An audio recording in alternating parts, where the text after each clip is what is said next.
जयकारा बोल मेरे श्री गुरु महाराज जी की जय।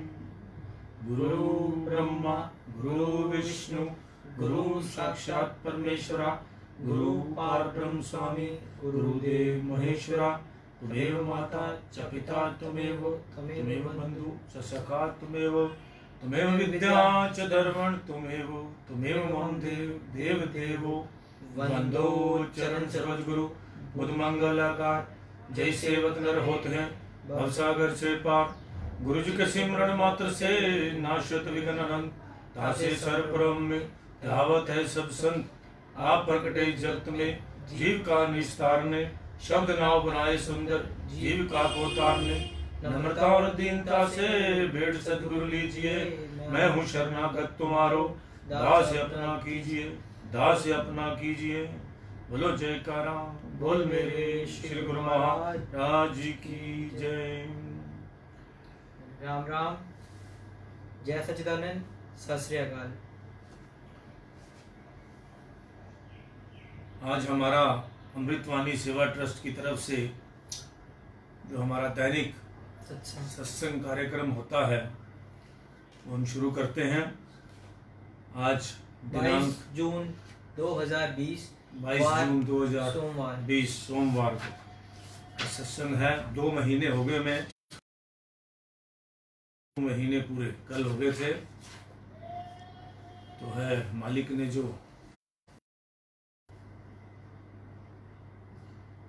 अनंत सिंह आपको अमृत वचन सुनाएगा। अमृत वचन। जो नम्रता धारण करके हार्दिक रूप में खाकसारी से चले वह सदा सुखी है। जो कहता है मैं बड़ा हूँ और सब कुछ हूँ वह अहंकारी है और दुखी है। रूह या आत्मा तो स्वयं ही महान है और सब में समान रूप में विद्यमान है। अपने से छोटा कार्य करने वालों को देखकर उनसे घृणा करना, बुद्धि से प्रेम करना शुद्ध बुद्धि वालों का काम। हमें तो उनसे रूह या आत्मा को देखना है, कार्य को नहीं। प्रेमी से जो ईर्ष्या करता है वह मंद बुद्धि है और सद्गुरु से करोड़ों कोस दूर है। प्रेम से देखता है वह ताने पेटे किस बाती सद्गुरु से मिला जुला हुआ एकत्र अथवा संगठित है और हरिभक्त है। घर में कितने ही सदस्य रहते हैं, छोटे या बड़े, सबके विचार विभिन्न होते हैं, पर प्रेम से समय व्यतीत करना चाहिए। सेवा करते रहिए और अपना कर्तव्य निभाते रहिए। अकारण ही किसी से कमी बेशी हो जाए तो उसमें श्रद्धा का हनन नहीं होना चाहिए और ना ही किसी प्रकार की भ्रांति होनी चाहिए। किसी को विकारों में उलझा देखकर उसे बचाने का प्रयत्न करना चाहिए, यह भी सेवा है। उलझनों को सुलझाए और परेशान मत होइए। कार्य करिए तथा चिंता न करिए। भाग्यवान वही है जो अपने इष्ट देव के प्रेम में लीन रहे। अन्य सब बातें भुला दीजिए। यह मार्ग चतुराई का नहीं है, केवल श्रद्धा और प्रेम का है। और चाहे कुछ भी ना हो, परंतु श्रद्धा की पूंजी होवे तो वही पर्याप्त है। एक भरोसा, एक बल, एक आस विश्वास। मान भी ऐसा ही होना चाहिए। अस अभिमान जाए जनि भोरे, मैं सेवक रघुपति पति मोरे। वह देखने में चाहे साधारण ही क्यों ना लगे, परंतु उसने सब कुछ किया और सब कुछ पा लिया। जितना भी कोई गुरुमुखों से सच्चाई और प्रेम से चले, समझ लीजिए कि उसने सद्गुरु से वही व्यवहार किया। आपाभाव भुलाकर, अनजान बनकर तथा भोले भाव या भक्ति मार्ग तय करना है। जिस सेवक को आज्ञा मीठी लगती है उसका कार्य आज्ञा देने वाले श्री सद्गुरुदेव स्वयं करेंगे। श्री सद्गुरुदेव के श्री वचनों पर विश्वास करके चलते रहेंगे तो दुख स्पर्श भी नहीं करेगा। ये सेवक, श्री सद्गुरु का गुप्त हाथ तेरे साथ है, तू सदैव हंसता रह, अर्थात प्रसन्न रह।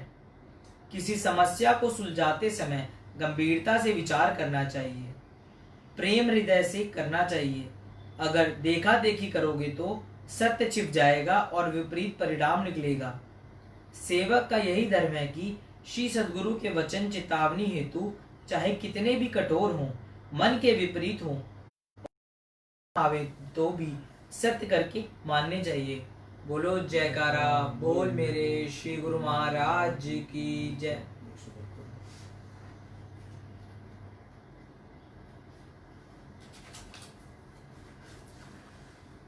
विशेष अमृत वचन। जो नियम पूर्वक नाम जपेगा वह सदैव सुखी रहेगा। नाम जपने से आत्मा बलवान होती है और काल उसे सता नहीं सकता।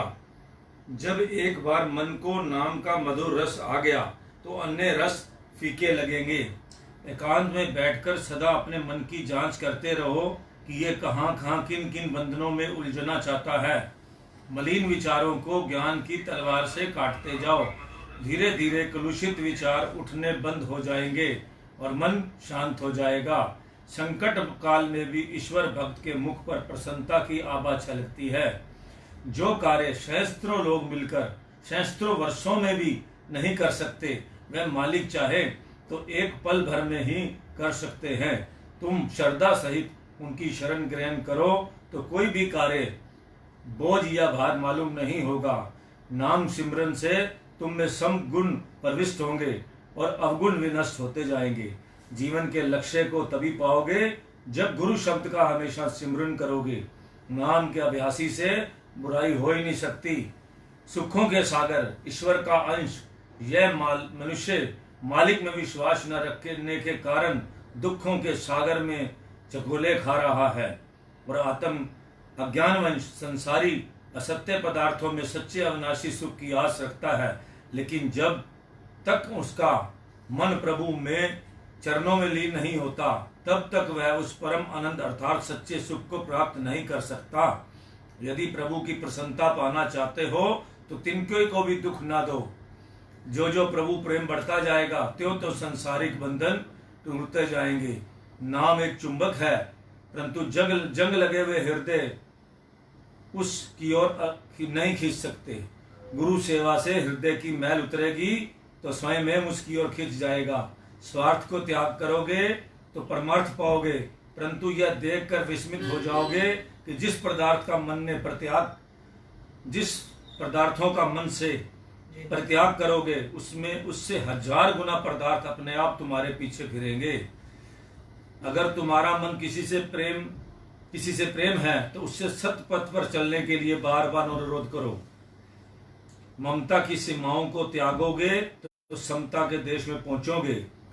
जैसे किसी को पुलिस की पोशाक पहने हुए देखकर उसके सम्मुख पाप करने से भय लगता है, वैसे ही संत महापुरुषों के दर्शन मात्र से ही कईयों की पापमयी भावनाएं नष्ट हो जाती हैं। जैसे सैनिक को युद्ध में विजय हेतु बच्चों का मोह और शारीरिक आराम त्यागना पड़ता है, वैसे ही अगर आत्मिक स्वतंत्रता के कार्य में पग बनाना है तो झूठे मोह का त्याग करना ही पड़ेगा। ये हमारी शांति वचन भंडार जो पुस्तक है अपने गुरु दरबार की, ये संसार में रहने के लिए आपको सारे एटिकेट सिखाती है। इसको जरूर पढ़ना चाहिए, हर घर में होनी चाहिए। हम जो हैं हर चीज इसके अंदर एक एक लाइन जो है वो हमारी जो है लाजवाब होती है। और मैं आपको शुरू से एक बात कहता हूं जो गुरु नानक देव जी ने कही, और सारे ग्रंथ पढ़ लो, इसके अंदर भी 2 पेज के अंदर यही लिखा है, नाम जपने से आत्मा बलवान होती है। नाम जपने से आपके कलुषित जो विचार खत्म हो जाते हैं। नाम जपने से ही आपके अंदर अच्छे विचार आएंगे। हर तरह हर गुण जो है वो आपके अंदर नाम जपने से आ जाएगा। तो नाम जो है क्या, आपकी मन को साफ रखने की साबुन की चक्की है, समझो। नाम जपेोगे सारा कुछ मिलेगा उससे। मन साफ होता जाएगा, आत्मा की जो है सब चीजें साफ होती जाएंगी। जो हमारे जो है विचार गंदे हैं वो निकलते जाएंगे। तो हमारे अंदर जो चतुराई है वो निकलती जाएगी, तो प्रभु से प्रेम होता जाएगा। जब नाम जपोगे तो प्रेम बढ़ेगा। और कलयुग के अंदर प्रेमा भक्ति सबसे जो है वो जो है जल्दी पहुंचाने वाली है। मुक्ति के लिए जो है सबसे बड़ा जो द्वार है, नाम जपो नाम के बाद प्रेम जागृत होगा, अपने मालिक के चरणों में ध्यान लगेगा, आपकी अंदर जो बुद्धि सद्बुद्धि आएगी, सद्बुद्धि से जो है आपके विचार शुद्ध होंगे, विचार शुद्ध होंगे, मालिक से प्रेम बनेगा। और हम लोग जो है जो चाहते हैं, और बाकी आपने सुना ही है इसमें अंदर कि नाम जपने से जब मन साफ हो जाता है तो लक्ष्मी जो है, जहाँ पवित्रता होती है, जहाँ सच्चाई होती है, जहाँ ईमानदारी होती है, वो थोड़े से प्रारब्ध में ही आपका थोड़ी सी मेहनत से ही काम चल जाता है। ज़्यादा धक्के खाने की जरूरत नहीं पड़ती। बिजनेसों के लिए भी, वो भी बिजनेस भी अपने आप चल पड़ते हैं, वो भी इतने आराम से चलते हैं। मालिक आपको, जब आप सच्चे मन से सब कुछ करने लग जाते हो तो आपके काम धंधे भी आपको जो है धीरे धीरे छल कपट से आप निकल कर जो है सच्चाई के रास्ते आप चलते हो, तो धीरे धीरे वो जो है सब कुछ रास्ते साफ होते जाते हैं। और बिजनेस भी अपने आप ही, क्योंकि जिसके हम बच्चे हैं, जब उसके आगे हम सच्चे मन के साथ बात करेंगे तो हमें मिलेगा। झूठ की राह अपने आप छूट जाएगी। लेकिन हम उस रास्ते पे चले तो सही। मैं बार बार सबसे यही कहता हूं कि हम चलते ही नहीं हैं, एक कदम बढ़ते ही नहीं हैं। आज बार बार हमारे प्रभु कह रहे हैं 1 घंटा सुबह, 1 घंटा शाम को, और एक जो है अगर नहीं कर सकते तो आधा घंटा सुबह, आधा घंटा शाम को, और एक जो है आज्ञा है 5 से 6 बजे की जो है पाठ करने की, वो जरूर करें। जो है अपना इस टाइम बहुत जो है वक्त जो है बहुत खराब है, अपने आप को बदलो। सादा जीवन, उच्च विचार, कभी घी घना, कभी मुट्ठी चना, कभी गोभी बना ना बना, तीनों की आदत डाल लो। सबसे बड़ी बात है, ईगो को डब्बे में बंद कर दो। जो हमारे अहंकार है, घमंड है, किसी बात का भी उसको जो है अपनी, अभी मैं पढ़ रहा था पहले जब मैं आरती की, उसके बाद मैंने पढ़ा नम्रता और दीनता से जो है बगैर जो है हम कुछ नहीं प्राप्त कर सकते। नम्रता हमें बच्चों को भी यही सिखाना पड़ेगा, और अपने आप को भी पहले, सबसे पहले तो अपने आप को सिखाना पड़ेगा कि हम किसी अपनी सारी ईगो छोड़ रहे हैं। ईगो से और ईर्ष्या से हम बहुत खुश होते हैं जब किसी और को दुख होता है तो। और सच में कहता हूँ ये बात कि वो जो है ईर्ष्या जो है अपने मन में सोचा करो आप। कभी आप सोचते हैं किसी के भाई किसी के दुख देखकर हमारे मन में क्या, तो समझ लो अगर आपके मन में ऐसे विचार ईर्ष्या वाले आए हैं तो इसका मतलब कि आपका मन जो है वो गंदगी खा रहा है। जैसे कौवा जो है वो हमेशा गंदगी पर, विष्ठा पर बैठता है, तो हम जो है हमारा मन जो है, इसका मतलब कि अभी वो हंस नहीं बना। जो मोती चुगते हैं, हंस जो है वो मोती चुगता है, जो हमारे परमहंसों की भी निशानी है, हंस जो है मोती चुगने की निशानी है। तो हमें अभी कौवे वाला काम छोड़कर, गंदगी वाला काम छोड़कर अपने मन को हम देखो कि हम किस तरफ जाते हैं। भाई मैं तो देखता हूँ जरूर कि भाई इस काम करने से मुझे क्यों खुशी मिल रही है, तो फिर समझता हूँ कि मन पापी जो है कहीं ना कहीं अभी भी विष्ठा खाने में, इसका गंद खाने में जो है, गंदे विचारों को खाने में अभी भी इसका मन ललचा रहा है। क्योंकि गंदे आदमी गंदगी जो है वो बड़ी जल्दी से सीख लेता है। हर गंदा काम आदमी 1 मिनट में सीख लेता है, उसको याद रखता है। फिर अब गंदा चुटकुला कोई सुनाता है उसको याद रखते हैं, उसको दूसरे को सुनाने के लिए। अच्छा चुटकुला भी कोई रखता है याद? जी रखता है। इसका मतलब कि हमारा मन जो है गंदे विचारों में भरा हुआ है, अभी पूरा साफ नहीं हुआ। जब किसी के साथ भक्त के ऊपर किसी की दया करने का, या किसी की सेवा करने का, या किसी को दान पुण्य करने के टाइम हमारा मन हमें विचलित करता है कि मत करिए काम, तो इसका मतलब मन अभी पापी है। कहीं ना कहीं हमें सेवा से उस मन को सुधारना है। सुधरेगा सेवा करने से ही। तन की करो, मन की करो, धन की करो। कहते हैं कहाँ जहाँ जाए धन वहीं जाए मन। जहाँ आपने कुछ मथा टेकते हो जाके गुरु घर में या कहीं, आपका मन भी फिर वहीं लगने लग जाता है, प्यार हो जाता है, क्योंकि प्यार पैसे से होता है। इसीलिए तो हमारी एक जो है गुरु की महिमा में लिखा है, जो पुरानी गुरु महिमा है उसमें, कि जो भी जिससे सबसे ज़्यादा प्यार करते हो, जिस चीज़ से भी सबसे ज़्यादा अच्छा समझते हो, उसको गुरु के चरणों में भेंट कर दो। क्यों? फिर आपको उस प्यार के चक्कर में वहाँ गुरु के चरणों में पहुँच जाओगे। तो इसी तरह करके जो है हमारे मालिक जो हैं, हमारे प्रभु हैं, हमारे गुरु जी हैं, हमारा मन साफ रखने के लिए, हमारा हर टाइम जो है हमें, इसीलिए हमेशा बार बार समझाते हैं। इसीलिए ये सारे ग्रंथ वगैरह ये सब क्या बने हैं हमारे, इसीलिए बने हैं कि हम इनको पढ़े, अध्ययन करें, और इस अध्ययन पे चल के अगर थोड़ा सा भी हम 10% भी इस पे चल पड़े तो हमारा जीवन जो है सफल हो जाएगा। और आपको पता है कि आज का टाइम बड़ा ख़राब है। आगे सोचते हैं कि आप कलयुग का टाइम बहुत आसान आ रहा है, नहीं आ रहा आसान, और विपदाएं आएंगी। आप सोच रहे हैं कि सिस्टम सुधर जाएगा, शांति बढ़ जाएगी, नहीं, शांति तो हमें बढ़ानी है।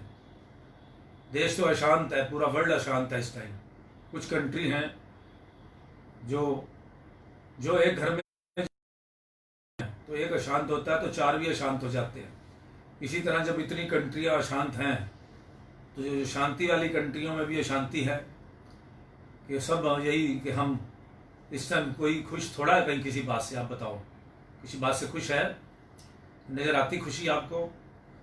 ना किसी की शादी का खुशी है, ना किसी के ब्याह की खुशी है, ना किसी के आने की खुशी है, ना किसी के जाने की खुशी है। क्योंकि यहाँ पे अगर हम कुछ बाहर देखते हैं अपने अंदर से निकल कर, जो तो अंदर वाले आदमी हैं अपने आप को अंदर ले गए हैं, उनके लिए तो खुशी खुशी है, क्योंकि वो तो अपनी अंदर मालिक से बात कर लेते हैं।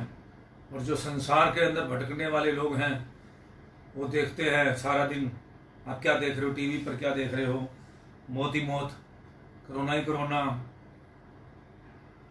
तो इसलिए जो है शांति जो ढूंढ रही है, एकांत में बैठकर अपने अंदर शांति है, मालिक अंदर है, उनसे आप बात कर सकते हो, करने की कोशिश करो। थोड़ा सा बैठो मालिक के साथ, कम खाओ इस टाइम, बहुत कम खाइए, क्योंकि आप टाइम में सभी कोई सेवा नहीं कर रहा, कोई योगा नहीं कर रहा। अखबारें बड़ी पड़ी है योगा, आज सब योगा दिवस पे योगा कर रहे हैं, लेकिन करेगा कोई नहीं, सोएंगे ज़्यादा। चलो सोना भी जरूरी 8 घंटे, लेकिन ये है कि थोड़ा सा प्रैक्टिकल बनो, आधा घंटा योगा करो सुबह शाम, थोड़ा बहुत जरूर शरीर को हिलाओ, नहीं तो ये जंग लग जाएगा शरीर को। क्योंकि कई लोग आप जब भी जिम नहीं जा पा रहे हैं, और योगा कोई इतना मुश्किल काम नहीं है, आया है कोई भी मुश्किल काम नहीं है अगर उसकी आदत डाल लो तो। अगर आपने रूटीन में ये बातें बुतें छोड़कर, चुगलखोरी छोड़कर, टेलीफोन पे लंबी लंबी बातें छोड़कर, फेसबुक पे मैं देखता हूँ आधा घंटा जो है सारे दिन में जरूर 2 बार चलाता हूँ, कारण क्या है कोई नई बात देखता हूँ क्या हुआ है, संसार की नॉलेज रखने के लिए पत्रकार है, रोल दिया हुआ मालिक ने, थोड़ा बहुत ये समझ के करता हूँ कि मेरी ड्यूटी है इसको देखना, सोशल मीडिया को देखना। अगर आप ऐसे थोड़ा बहुत देख लेते हैं तो कोई फर्क नहीं पड़ता, और जो 24 घंटे आप उलझे रहते हैं तो वो गलत, बहुत बड़ी बात है। एज ए प्रोफेशनल अगर आप मोबाइल को यूज़ करते हैं या लैपटॉप को यूज़ करते हैं प्रोफेशनली, बिजनेस के लिए या किसी काम के लिए, तो कोई बुरी बात नहीं है। ऐसे ज़माने में, पुराने टाइम में भी टाइम पास करने के लिए लोग बहुत सारे काम करते थे, तो अब संसारी आदमी हैं, अब सभी तो भक्ति में ऐसे 24 घंटे लग नहीं सकते। तो मालिक ने जो टाइम बनाया भक्ति के, वही टाइम भक्ति के करो, और बाकी टाइम में अपना काम करो, वेले मत बैठो। समाज की सेवा जो हो सकती है बैठ के वो कीजिए, सच्चे मन से जो भी करो, सच्चे मन से। इतना सा किया हुआ भी आपने पानी भी रख दिया, अगर चिड़ियाओं के लिए, कबूतरों के लिए, पक्षियों के लिए इतना सा पानी भी रख दिया आपने लोटे में, तो सारा दिन बड़ा अच्छा बिता लिया। तो कोई ऐसा जरूर सारा दिन ऐसा काम करो जिससे आपको सोचकर मन की जरूर खुशी मिले कि मैंने ये काम किया, आज मुझे बड़ी खुशी मिली।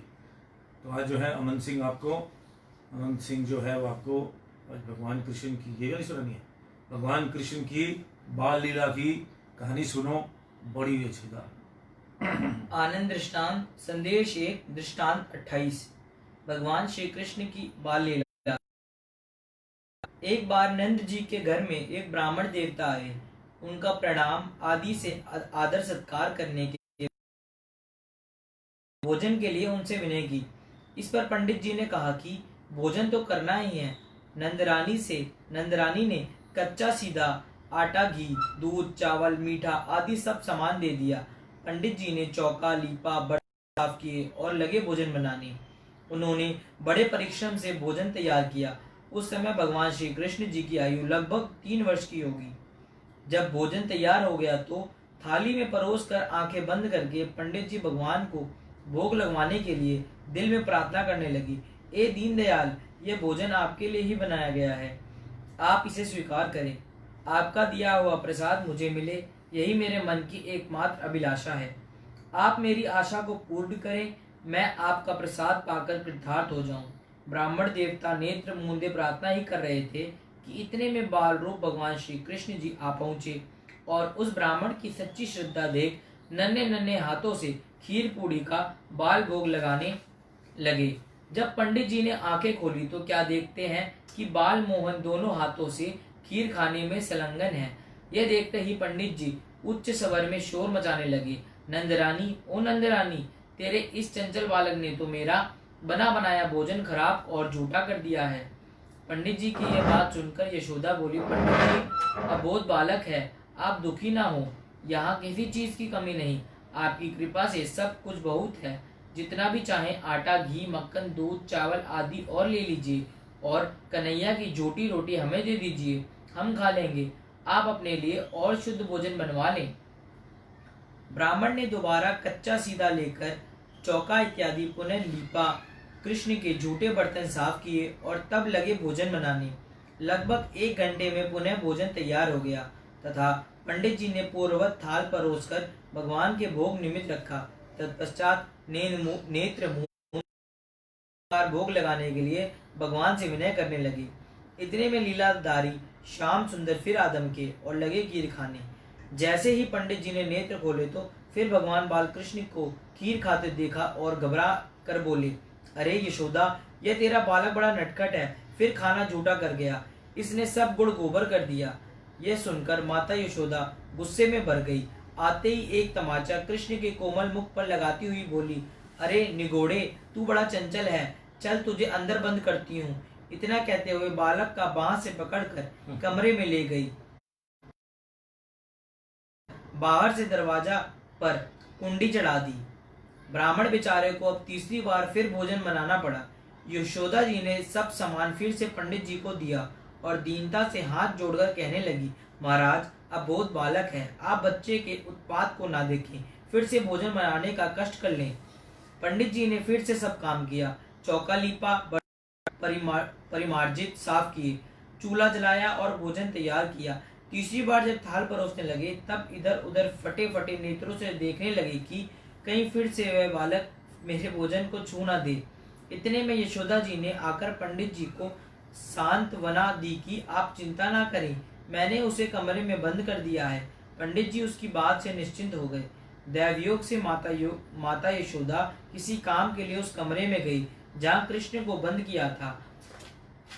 बाहर निकलते समय उन्हें कुंडी लगानी भूल गई थी एवं उन्हें कृष्ण दिखाई भी नहीं दिया, क्योंकि बालकृष्ण तो एक कोने में दुबका बैठा था।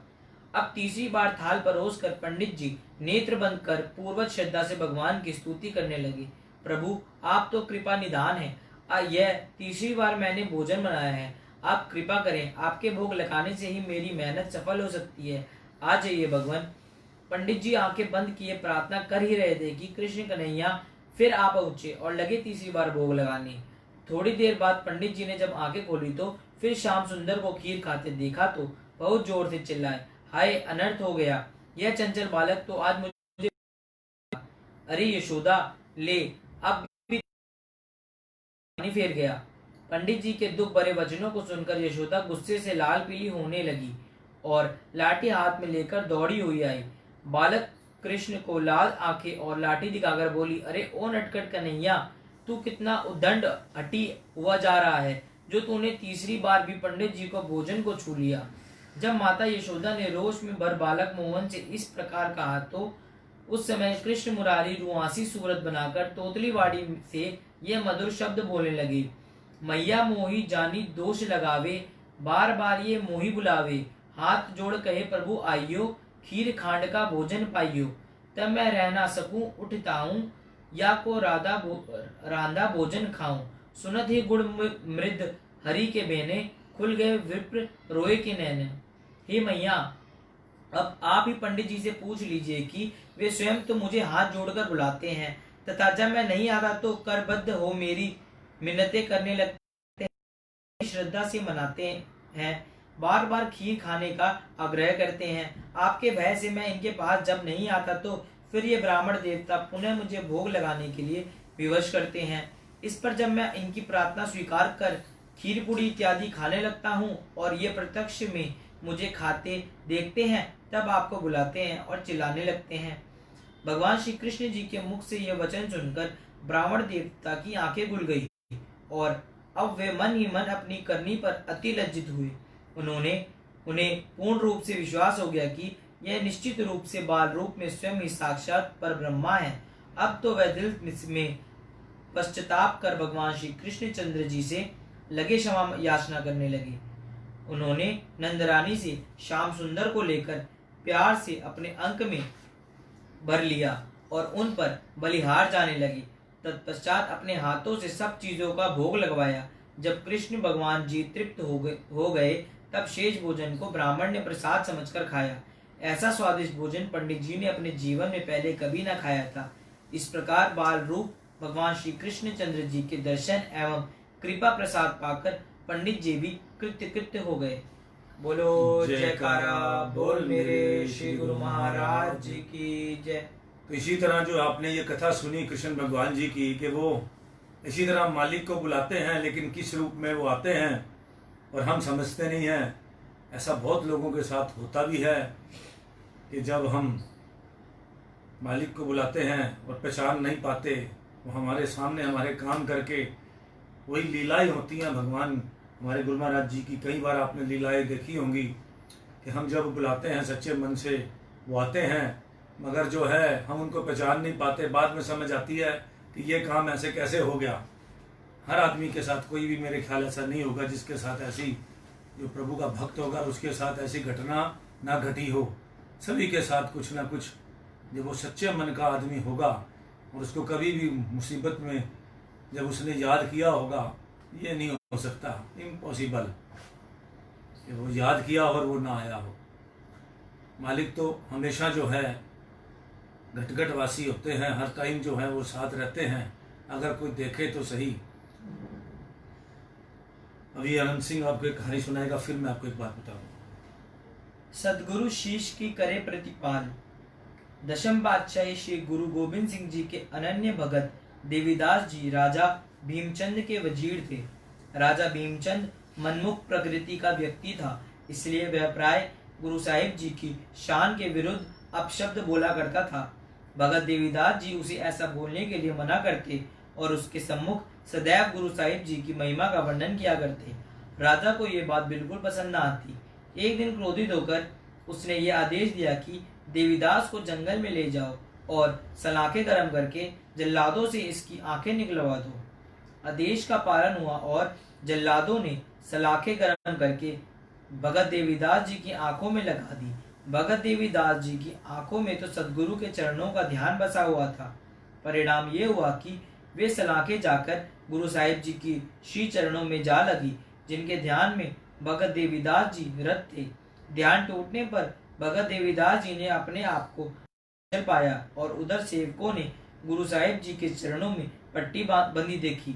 गुरु साहिब जी से इस बारे में पूछा गया तो उन्होंने पट्टी खोलकर गरम सलाखों के निशान दिखाए। तात्पर्य यह है कि सदगुरु स्वयं अपने तन पर कष्ट सहन करके सेवक का कष्ट मुक्त कर देते हैं। गुरुवाणी में सत्पुरुष वर्णन करते हैं, सतिगुरु सिख की करे प्रतिपाल। सद्गुरु सदैव अपने शिष्य की संभाल करते हैं और सेवक उनकी कृपा दृष्टि पाकर सदा बाग बहार रहता है। वह अपने भाग्यों की सराहना करता है। दुख व गम चिंता की उसके आगे कोई पेश नहीं चलती।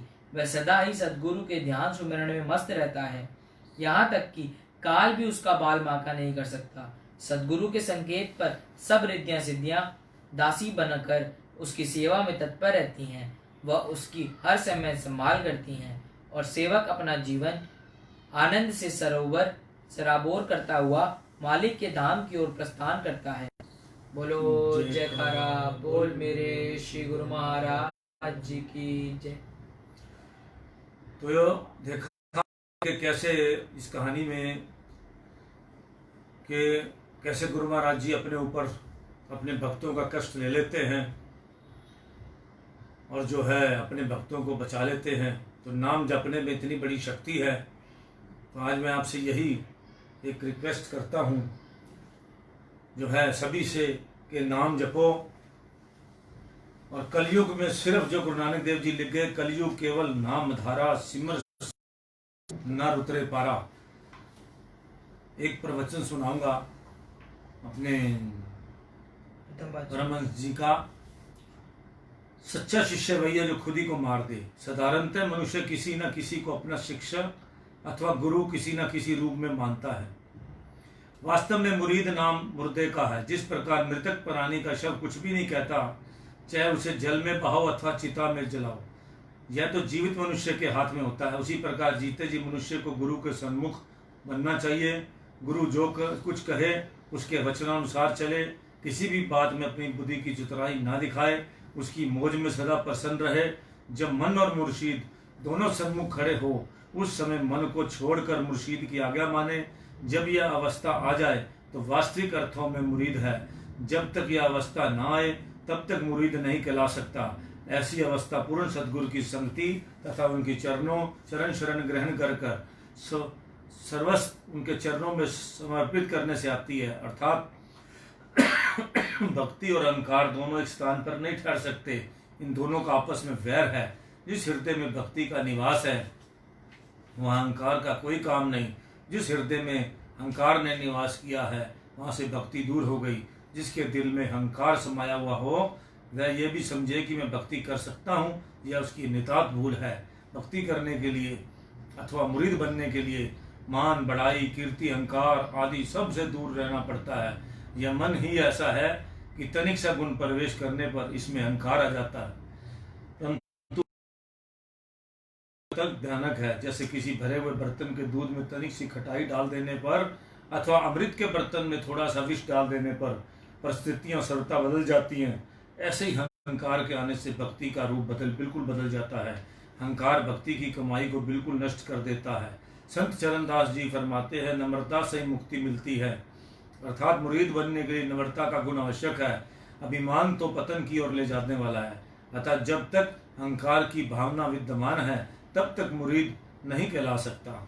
इसलिए तो गुरु भक्ति की श्रेष्ठता दी जा गई है, क्योंकि अन्य साधन जप तप संयम व्रत आदि मनमति अनुसार करने की स्वाभाविक ही अहंकार आ जाता है और अहंकार के आने से फिर किए गए जप नष्ट होने लगता है।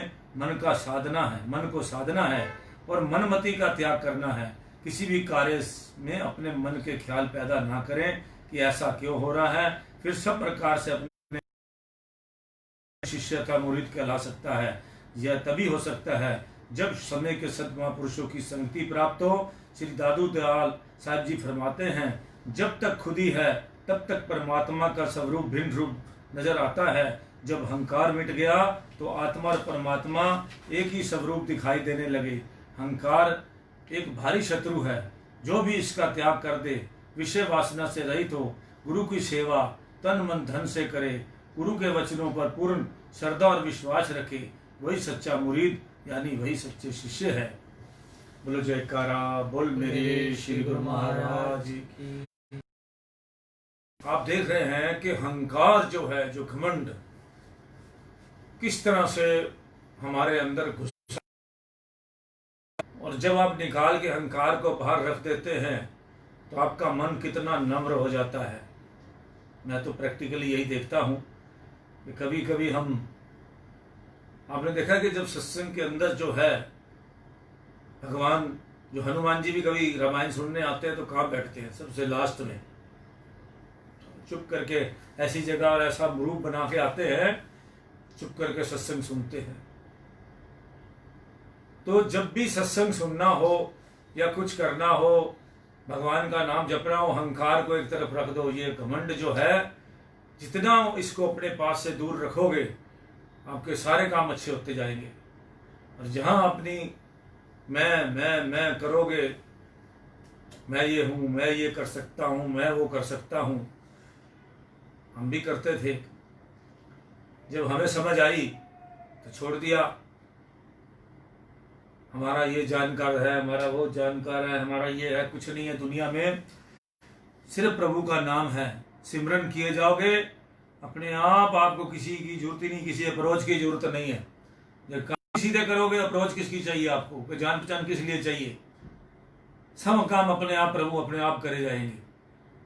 जैसे जो है प्रभु कराए, जो है हमारी आत्मा जो है परमात्मा के अनुसार चलना जब सीख जाएगी, हमारे लिए कोई कष्ट नहीं होगा। हमें विश्वास, अगर घमंड नहीं होना चाहिए अपने मालिक पे, विश्वास होना चाहिए। अपने पे घमंड नहीं होना चाहिए, मैं ये काम कर लूँगा। विश्वास जो है अपने प्रभु पे करोगे तो बेड़ा पार हो जाएगा। जो तुझ भावे सोई बलिकार, तू सदा सलामत निरंकार। ये सोच के जो है अपने जीवन को आप सफल बनाए। बोलो जयकारा बोल मेरे श्री गुरु महाराज जी की जय। और श्री आज्ञा में रहो, श्री वचनों में रहो। जैसे हमारे वहाँ से आता है कि लोग ये फोटो वगैरह डालते हैं, या अपनी, कल भी एक आया है मैसेज के जो है, ये अपने हमारा दरबार जो है वो रूहानी दरबार है, गुप्त दरबार है। गुप्त रूप से सब कुछ जो है हम लोग जो है अपना सेवा सिमरन सत्संग अपने अंदर रखो। दिखावा करने की जरूरत नहीं है। अपना जो भी है, अगर प्रभु से प्यार है तो मीडिया में ये फोटो डालने से वगैरह जो है, चित्र डालने से कुछ नहीं होता। अपना जो है अपने अंदर रखो चित्र, जो अपने गुरु महाराज जी का ध्यान स्वरूप जो है अपने मन में, अपने चरण, अपने जो है मस्तक में जो है विराजमान रखो। अपने अंदर जो है उसकी जो है दर्शन करो। लेकिन ये जो है डाल के ये तो बहुत एतराज़ आता है। वहाँ से हम लोगों को आज्ञा का पालन करना चाहिए। और जो है हमें ये फोटो वगैरह जो है गुरु महाराज जी की जो है वो नहीं डालनी चाहिए, बिल्कुल भी नहीं। जो भी है भक्ति अंदर की करो। हमारा दरबार शुरू से ही अंदर की भक्ति, कितना पुराना दरबार है। कभी आपने देखा है पोस्टर वगैरह लगते हैं या किसी चीज़ को? हम इन चीज़ों को हमारे गुरु महाराज जी नहीं मानते। अंदर की भक्ति को, अंदर की भक्ति करो। आश्रमों में, कुटिया में जाकर जो भी करना है भक्ति करो। कोई वीडियो मत बनाकर लोड करे किसी तरह की, जो है इस तरह की फोटो वगैरह ये वगैरह जो भी है। अपना जो नहीं आज्ञा तो उसका आज्ञा का पालन करें। जो चीज़ की आज्ञा नहीं है वो ना करें। जय सच्चिदानंद, जय सच्चिदानंद।